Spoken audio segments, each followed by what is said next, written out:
it's interesting when we go. I'll be telling you about trade as we go up, because we're not really made too many good ones, okay? There's going to be bad ones only as we go along. If you're upstairs today, where most of you are, please do stay seated throughout the tour. Stand up now, Captain can't see where he's going, and there's plenty of things to do. So please do stay seated as we go up there. Okay?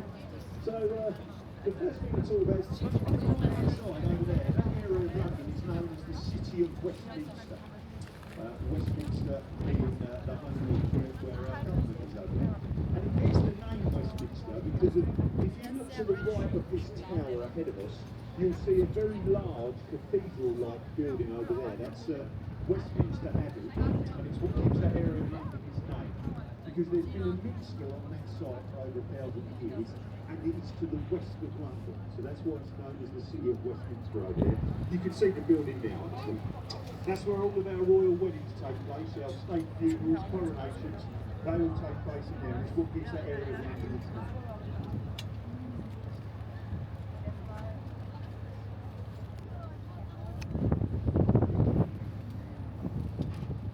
So that's the City of Westminster over there. And we've got here the new Palace of Westminster, or more commonly known as our Houses of Parliament. It used to be a royal palace, and that's why it's called the Palace of Westminster. And it's called the new palace because in 1834, the old one over there, that caught fire, big old blaze, and virtually burned to the ground. Now, how did we feel about that as Londoners when we see that thing on fire over there? Did we rush to help and try and save that building and all of those people didn't? No, actually, what we did was we rushed over and we all gathered on the left-hand side of the river over there. And everyone gathered over there and they cheered their back and they shouted, "Down, Parliament there." So much so, the other residents said, "Boys, get out of the cheer." That's it, and then over the next 30 years, it was rebuilt.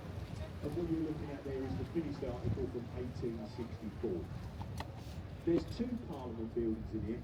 Immediately on your right now is the House of Commons, and the MPs are in that chamber, and they sit in there on the green benches.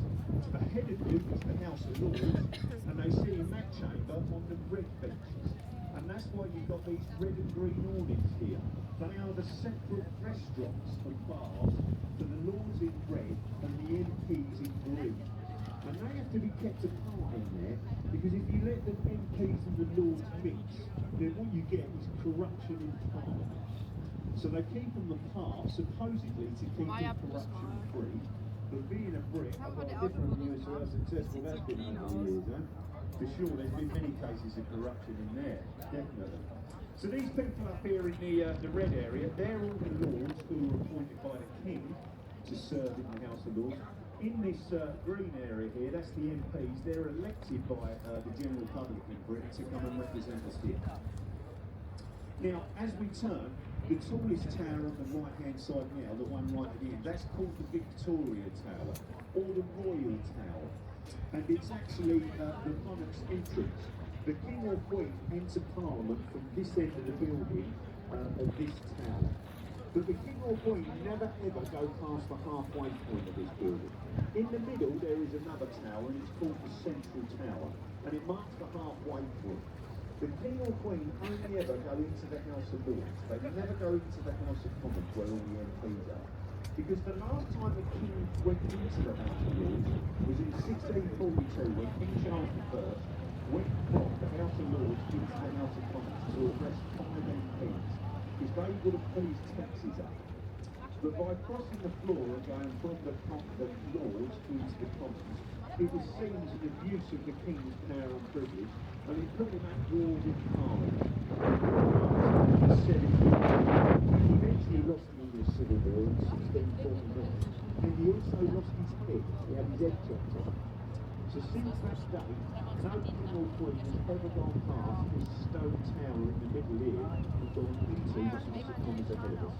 It didn't end well with their family, so they now stay out there and never been minister. And then the last tower on the site, the one with the big clock, you all know the name of that. Well, you don't need me to tell you, you all know what it's called because you come to see it. So what's the three? Let's have a little competition, see who can shout the loudest. I want you to shout out for me what the name of that tower is, alright? You ready? On three. 1, 2, 3. Big bang, close, but no scars, people. Because its real name, well done, sir, is the Elizabeth Tower, right? And it was called back in 2012 after our late Queen's Diamond Jubilee, her 60 years on the throne.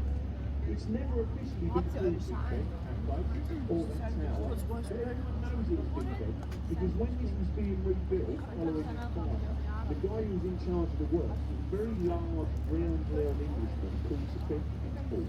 And when you call Benjamin in Britain, you get the nickname Ben. And he was a big guy, so the staff nicknamed him Big Ben. And then when the bell turned up, which sits on the top of the tower, the one you hear chime on the hour, it's large, round and loud, it actually weighs 13.5 tons. The staff looked at the bell and went, that's just like Big Ben. So they gave the bell the nickname Big Ben, and that's what gives the tower its nickname Big Ben.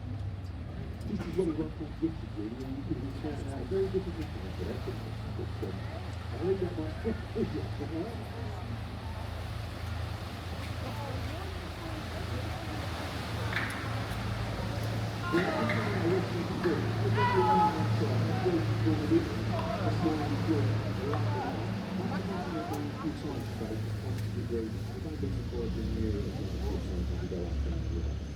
Now in 1993 there was a competition running through to come up with a national landmark to celebrate the millennium, the year 2000.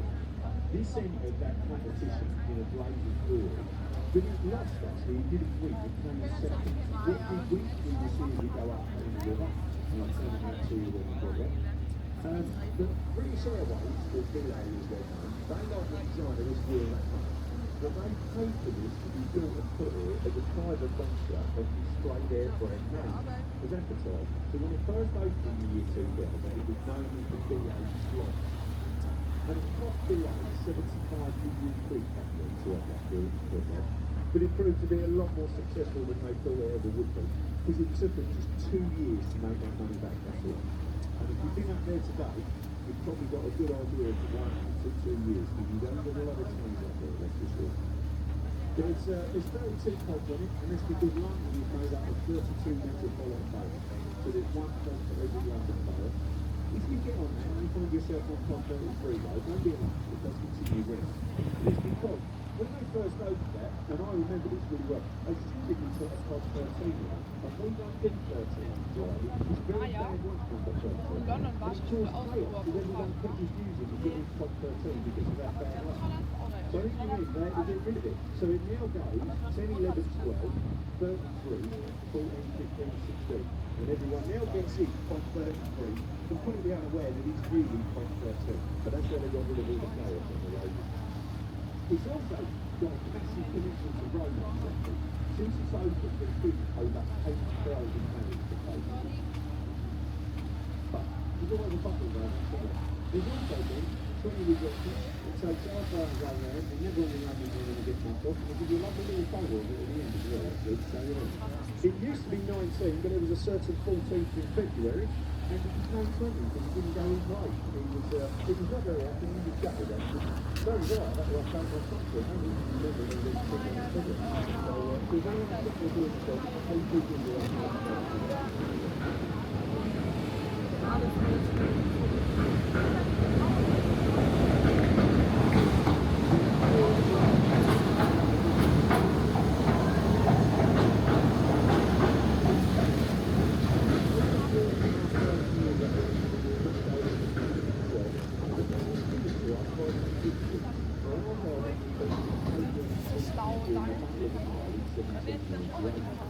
Now, when the Victorians found it up there on the river, they didn't come with instructions. So they put it all up there, police had come to what they did with it. But then afterwards, someone came along and said, wow, when Spencer's at the bottom, they're meant to be facing out to ward off evil spirits. But by being facing inwards, they're actually inviting people into the pond and then turning around. But it was too late. The concrete had set, they'd have to stay there facing the wrong way ever since. They're actually filling up the column with evil instead of scaring them away. This bridge coming into view now, Waterloo Bridge, longest bridge on the River Thames. And this bridge has got the nickname of the Ladies' Bridge because it was built during World War II. It finished in 1942 and it was built by women. Women made that on the bridge. And ironically enough, because of that fact, it's the only bridge in all of London's history that opened on time and under budget. So it goes to show you that if you want something done, you want it done right. You could have done those stations before the women had come along to build this on time. It's over 80 years old, even now don't look at it. Now as you come out of the bridge, on your right hand side, this concrete platform here is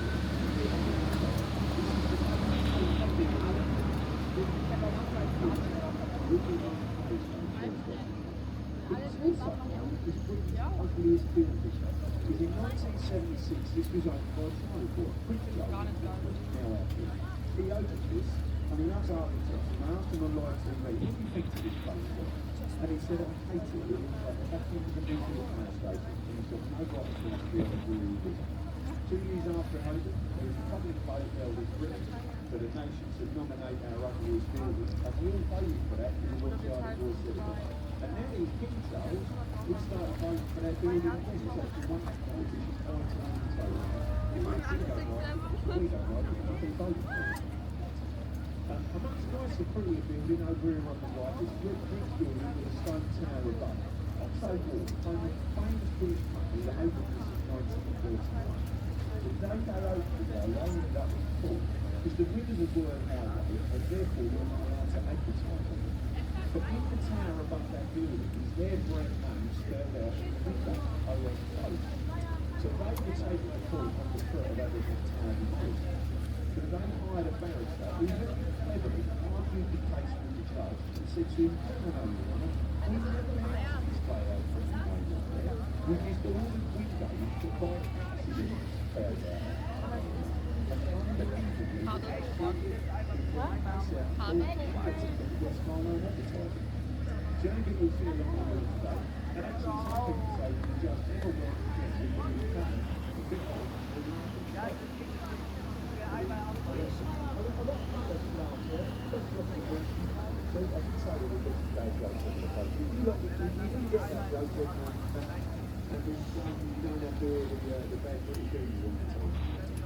Now, coming to view on the left-hand side, you'll start to see in a minute from this building, you'll start to see the dome of St Paul's Cathedral.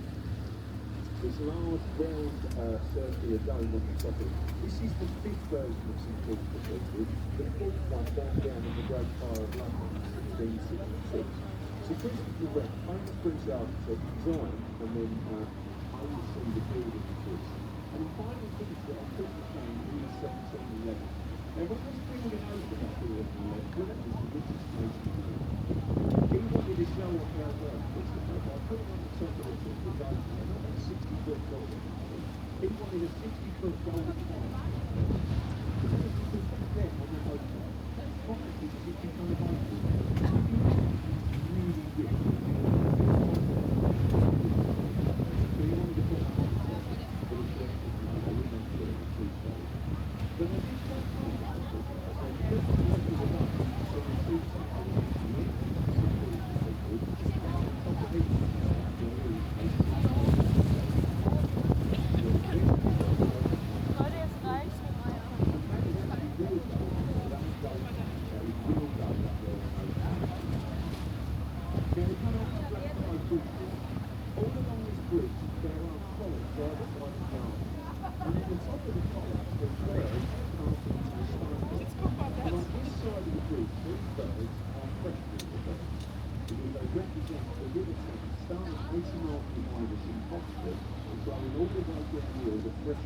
this. And at this point, this is where there used to be the scenic River Thames, which comes in 45 miles ahead of us. So on this side of the bridge, there's three River Thames. On the other side of the bridge, there's more bars, but they are short River Thames. I like to represent the River Thames. This is where the two rivers used to be.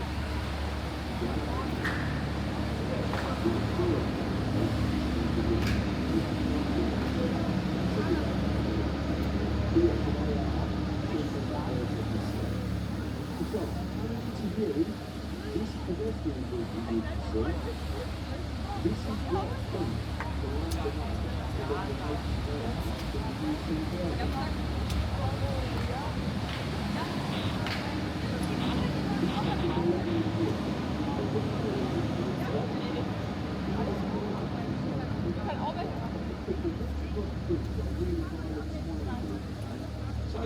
people started falling away, lots of people started being sick on the side of it.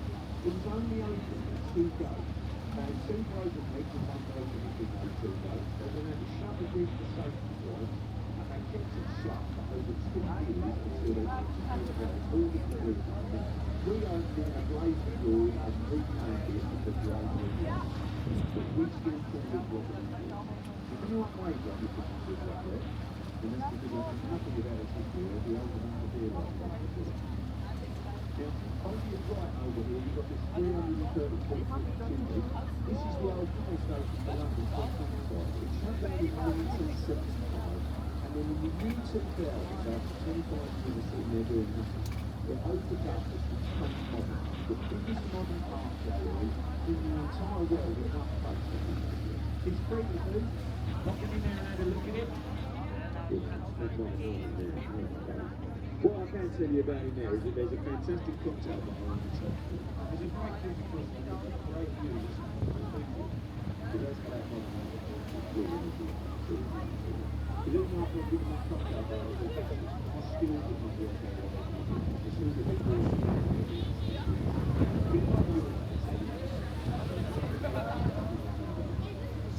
Now, on the right here, we've got this white building, white brown building with a factory. And today, it's not a red cloud button. This is Shakespeare's Close. The original opened in 1599. It was just off to the left of this one. They discovered the remains of the original in the 1950s when they were carried away from the factory. And they used it to create this exact carbon copy, this exact replica of Shakespeare's Close. The red flag flying above it means 2 things. The flag that means that there's a play going on. The red flag is the white flag is a beer company, and the black flag is a beer company. Because when you originate in the Elizabethan era of 1599, most people in this world couldn't go to a ride. The only way to do what was going on in the theatre was if there was a dark line above it, and then one corridor was open to the so they kept that going to come into the original. 1613 in the original, Shakespeare visited our Derby's play shows, Henry the VIII, and the big there were a real company. So they thought that during that performance, they didn't look to take the sound of thunder and Shakespeare was on. So they brought a cannon into the theatre and fired off thunder, which he did, but it was for a cannon which broke in the back with set fire. It was completely broken to the ground.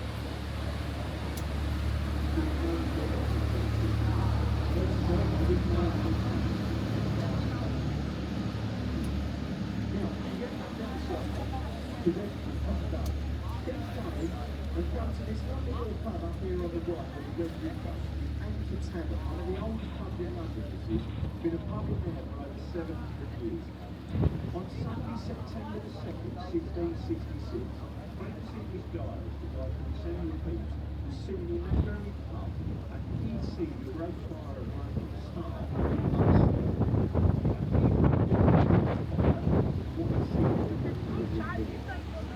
That's why we know so much about it. Now, get back there, it's only on the left-hand side of the book.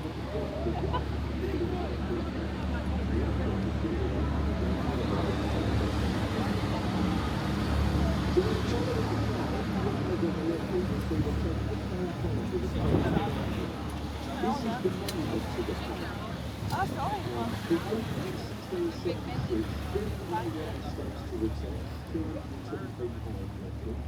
The monument stands at the site of the very first church that was destroyed in the place, St Mary's Church. It was built there. 87 churches being destroyed. It ranged from 4 days and 4 nights to 5, completely destroyed London on the other side of the river. 15,000 homes gone, 100,000 people inside the monument. So the monument, you can go up here, you can go up there. When I was a kid, I used to go back all the time when I got there, but now it's still, the monument is brick, so I think it's 6 feet. But once you're up there, you do get the best views, or the best views in all of the world. The one that you're all coming in to see, the one that's coming in is really nice. The royal finders, the iconic, the wonderful, London Bridge. And we're in the boat, we're just about to go up there. Because this bridge is London Bridge. And if you don't believe me, step off the side, and put the name on the side there in the corner. Because this one is London Bridge. On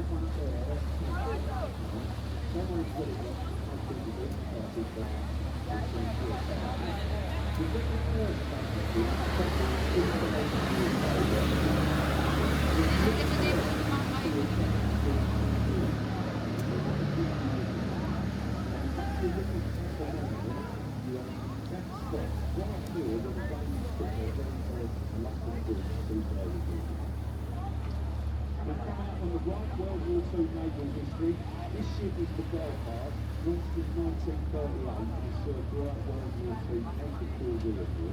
A very lucky ship actually came through both countries pretty much unscathed. But at the end of the Korea War, it was on the way to the scrapyard between the two ships.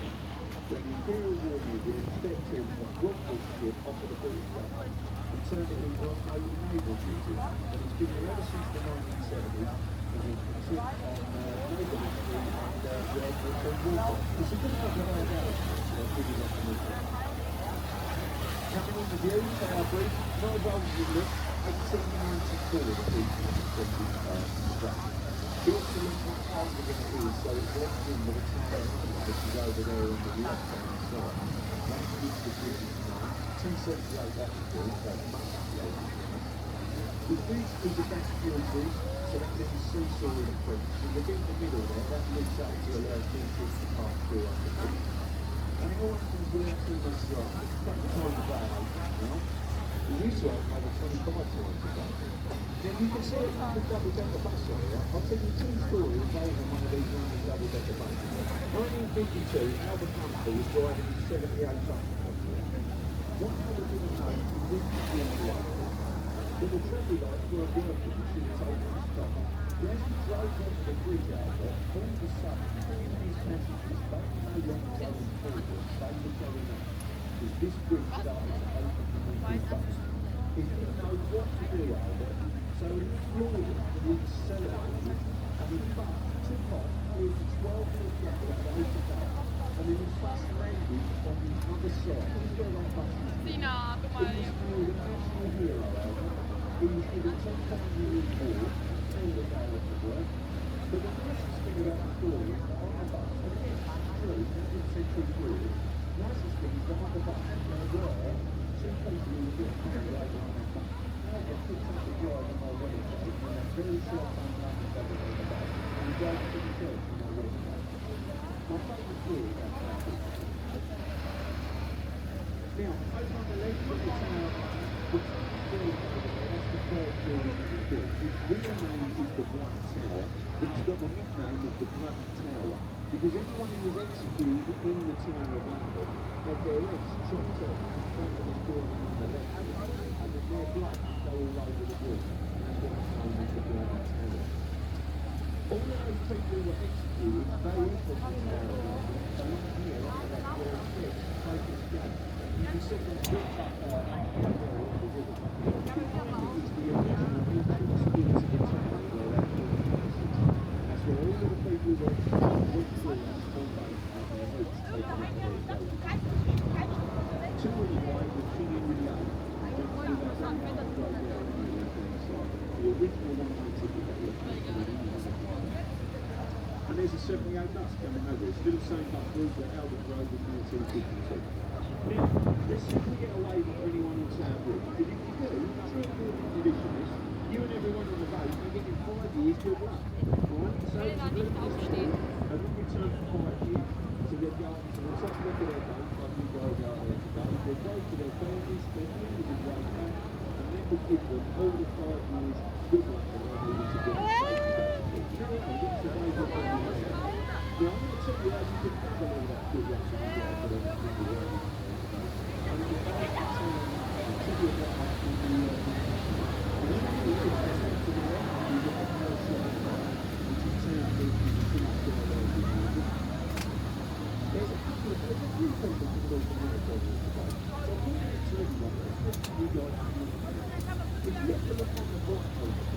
In a minute, you're going to see a really important thing. You're going to see a blue pontoon with a red wing. Now, this pontoon is here on the right-hand side. This marks the entrance to the point of drop-off of the South East London, coming into Bridge. And that is where the Mayflower set out in 1650 with the building of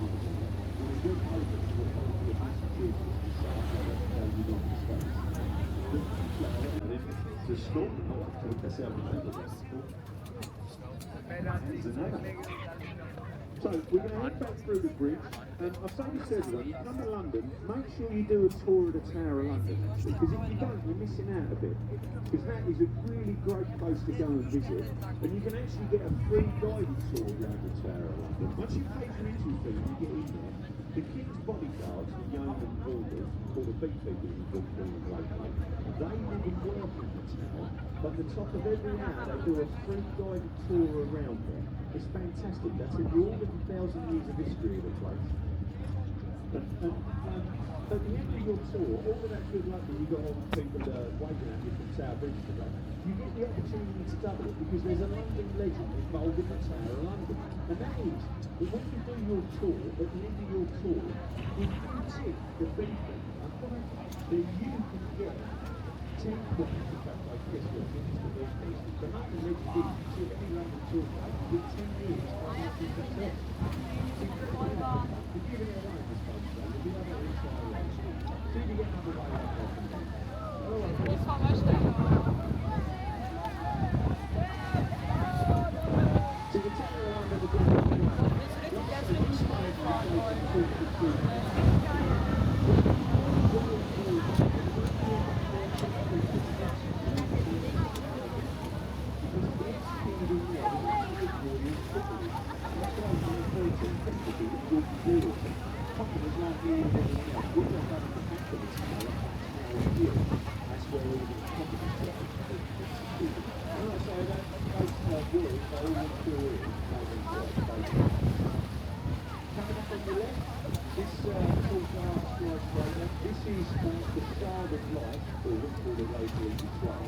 That's the tallest building in Britain. There's never other building because any tallest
See ya. Cheers. Thank you.